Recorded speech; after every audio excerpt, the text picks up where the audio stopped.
Then I met Jonathan. And I met a person who you should elect to the federal government in some capacity, like the Senate, because it's always good to have among any 100, a group of 100, at least one soul. You know, because I think a soul rubs off, and Jonathan has a soul. The reason why we got into this bad situation is because we forgot that we have the right to be outraged. That we have the right to curiosity, answers, accountability, responsibility, reward, and punishment. Let's put some bad guys in jail. Let's reward the good guys. And let's get some sense back into the American political discussion. I introduce Jonathan.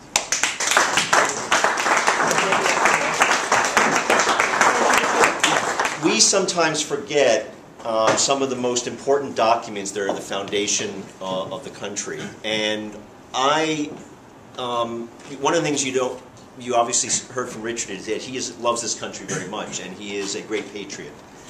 And we sometimes sacrifice some of the great principles that I think the country was founded on. We give them over to the right and to people who twist them and pervert them. So this is what the preamble of the Constitution says. We, the people of the United States, in order to form a more perfect union, establish justice, ensure domestic tranquility, provide for the common defense, promote the general welfare, and secure the blessings of liberty to ourselves and our posterity, do ordain and establish our Constitution for the United States of America. Now, these are very, very progressive and liberal ideas, and I'm going to assume that most of us are progressive or liberals, we don't seize these notions as our own enough. Think about the idea of promote the general welfare. What does that mean in real language? It means share the wealth. It means that we in this country that's had the greatest wealth in human history, no other nation has ever had the wealth that this country has had. Our job in this Constitution, if you want to believe in this and follow it, is to share the wealth. And I believe that that's what this election is going to be about. Have we lived up to the ideals in this Constitution, and particularly promote the general welfare? So there's a way of examining that and looking at actually what has happened in the country. Today in America, 1 in 4 children are on food stamps. 1 in 4 children are on food stamps in the nation that has had the greatest wealth in human history. We have the greatest divide between rich and poor that we've had in 100 years. And older people, seniors, are now getting kicked out of their retirement homes because of what happened a year ago. Because a bunch of greedy, incompetent people on Wall Street, for their own enrichment, created and destroyed an economy that a lot of people had worked very, very hard. We have a minimum wage that I consider to be an embarrassment. It is a poverty level wage. And we exist in a country where we don't talk about poverty as something that happens and that we live within our country. The minimum wage today, if we took into account how hard people have worked, should be almost $20 an hour. 3 times what it is today. Now, why does all this happen? This isn't because the economy is some sort of natural phenomena. It's not like the sun rising in the east and setting in the west. It's because we've let our country be robbed.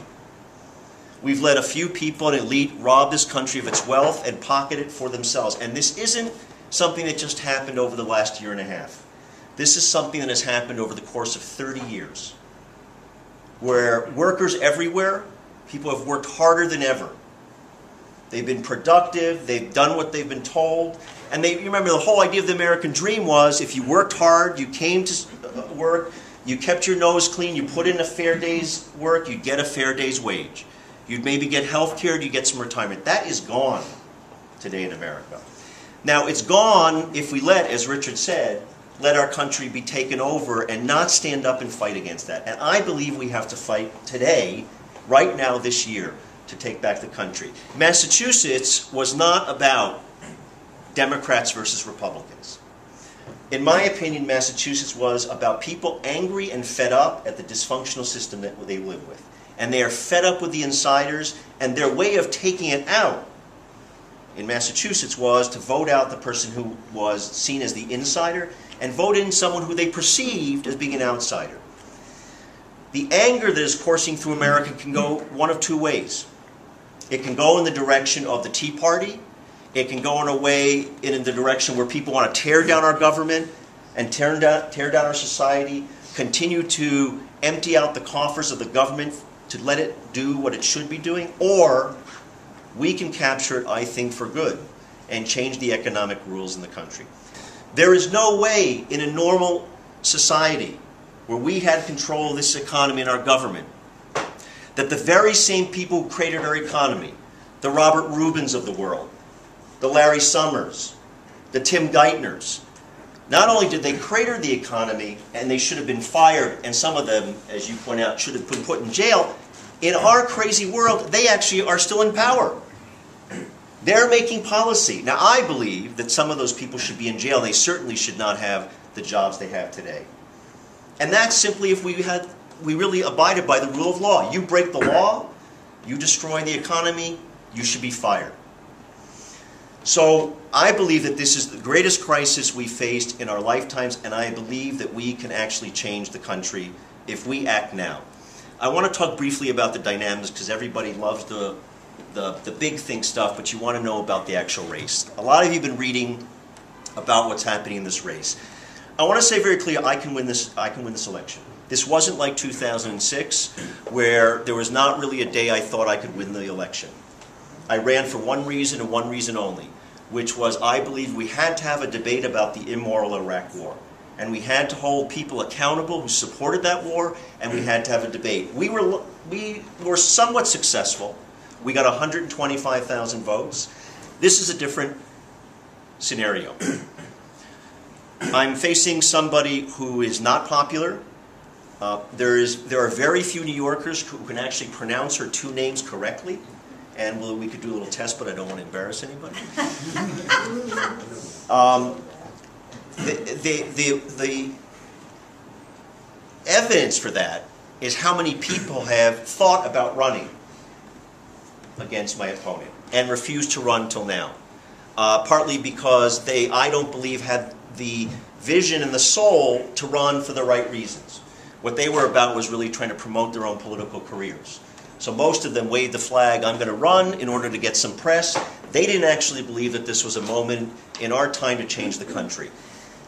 The only advantage that my opponent has is money. That there's no question that she will raise $15 to $20 million. Almost all of that money is coming from the very interests that have destroyed our country. Banks, insurance companies, Wall Street. Those are the people financing my opponent. And if you believe that those people are doing that so that they don't have access to that person, and that she will then be free and defend your rights, I don't think that's the way politics usually works. I'm going to depend on you to carry this campaign and give it some wings, and I hope you do. I hope you join me in this movement. It's not just about contributing, not to point out, not to give one person particular mention, but my friend Sam Gilbert. He not only has been somebody who I've known since he was born, but he has actually a passion for politics and has already volunteered in the campaign in a number of ways. We just walked across the Brooklyn Bridge for a demonstration on health care. He's done filming. Unfortunately, in some way, he's an anomaly because a lot of kids his age aren't interested in politics. That probably has a lot to do with his parents who brought him up to think about politics, but it's also his own unique character. But what I want to do is include young people, everybody here in volunteering for the campaign and getting involved in the movement to take back our country, and I hope you join me. Thank you very much.